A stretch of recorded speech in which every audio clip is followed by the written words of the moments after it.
Assalamualaikum warahmatullahi wabarakatuh. Di sini dengan saya Tengkukannya dengan NIM C0D022022.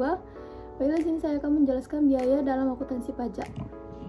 Biaya menurut Undang-Undang Perpajakan. Dalam istilah perpajakan terdapat istilah deductible expense yang dimana ini merupakan sebuah kebijakan atas biaya yang harus dikurangkan dengan cara menagih, mendapatkan dan memelihara penghasilan atau 3M. Dengan berdasarkan pada Undang-Undang UU Nomor 36 Tahun 2008 dikatakan bahwa deductible expense merupakan suatu kebijakan biaya yang telah diatur untuk mengurangi penghasilan pajak atau penghasilan bruto dengan tujuan mendapatkan, menagih, serta memelihara penghasilan pajak. Dengan kata lain, deductible expense dapat diartikan sebagai biaya-biaya pengurang pajak. Deductible expense merupakan kebijakan yang berlaku bagi wajib pajak dalam negeri dalam bentuk usaha yang tetap. Biaya ini pula yang akan dikurangkan wajib pajak untuk dapat mengetahui besaran penghasilan neto sebagai dasar perhitungan pajak penghasilan atau PPh. Saat pengukuran biaya dalam ketentuan perpajakan pada umumnya sesuaikan dengan cara pencatatan yang dipakai dalam pembukuan perusahaan, apakah metode cash atau cash method. Selanjutnya ada dalam hal pembebanan biaya yang ini dilakukan pengaitan atau matching dengan penghasilan yang menggunakan 3 pendekatan, yaitu 1. Sebab akibat atau kausalitas. Pada pendekatan sebab akibat ini mengaitkan biaya ini secara langsung dengan penghasilan biaya sebagai beban dalam periode diakuinya penghasilan. 2. Ada alokasi sistematis dan rasional. Pada pendekatan ini tidak mengaitkan secara langsung biaya dengan penghasilan, tetapi biaya dialokasikan secara sistematis dan rasional dengan penghasilan atas dasar masa manfaat. 3. Ada pengakuan segera.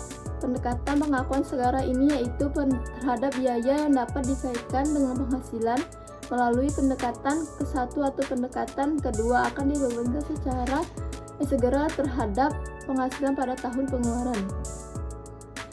Selanjutnya ada beban-beban yang dapat dikurangkan dari penghasilan bruto bagi wajib pajak dalam negeri dan bentuk usaha tetap dibagi dalam 2 golongan, yaitu yang pertama ada beban atau biaya mempunyai masa manfaat lebih dari 1 tahun. Beban yang mempunyai masa manfaat tidak lebih dari 1 tahun merupakan biaya pada tahun yang bersangkutan, misalnya gaji, biaya administrasi dan bunga, biaya rutin pengolahan limbah dan sebagainya. 2. Ada beban atau biaya yang mempunyai masa manfaat lebih dari 1 tahun. Pengeluaran yang mempunyai masa manfaat lebih dari 1 tahun, pembebanannya dilakukan melalui penyusutan atau melalui amortisasi. Kemudian ada pengeluaran yang dilakukan oleh wajib pajak pada pajak dapat pula dibedakan menjadi 2.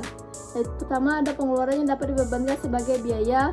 Pengeluaran yang dapat dibebankan sebagai biaya adalah pengeluaran yang mempunyai hubungan langsung dengan usaha atau kegiatan untuk mendapatkan, menagih, dan memelihara penghasilan yang merupakan objek pajak yang pembebanannya dapat dilakukan dalam tahun pengeluaran atau selama masa manfaat lebih dari pengeluaran tersebut.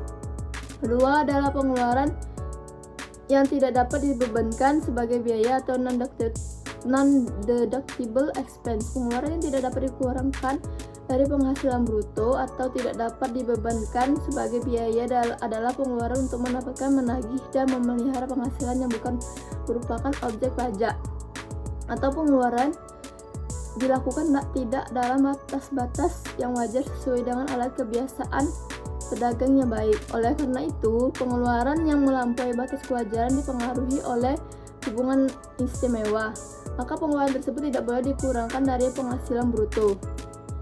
Dan biaya apa saja yang tidak boleh dibebankan? Yang pertama ada pembagian laba dengan nama dalam bentuk apapun seperti dividen, termasuk dividen yang dibayarkan oleh perusahaan asuransi kepada pemegang polisi dan pembagian sisa hasil usaha koperasi.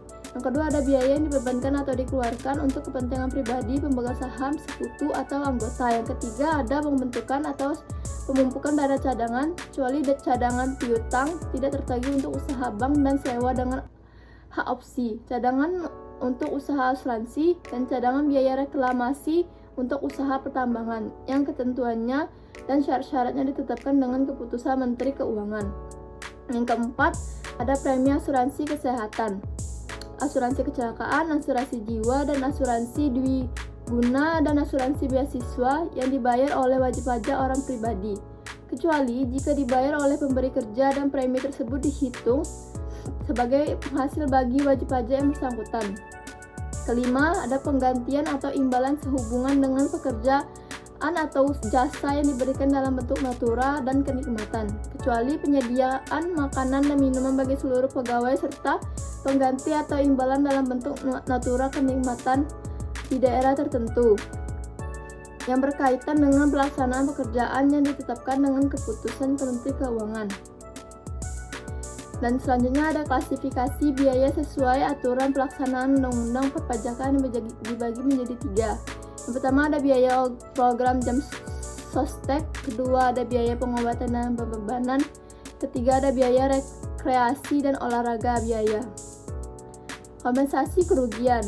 Kompensasi dibagi menjadi 2, yaitu kompensasi horizontal. Kompensasi ini ditetapkan apabila wajib pajak dalam tahun pajak yang bersama menghitungkan kompensasinya antara penghasilan suatu bidang usaha dengan kerugian dan bidang usaha lainnya. Kedua, ada kompensasi vertikal. Dalam bentuk kompensasi vertikal ini dilakukan yaitu dengan jalan wajib pajak mengkompensasikan penghasilan suatu tahun pajak dengan kerugian tahun sebelumnya. Undang-Undang Pajak Penghasilan menganut kompensasi vertikal. Sekian dari presentasi saya, mohon maaf apabila ada kesalahan kata. Assalamualaikum warahmatullahi wabarakatuh.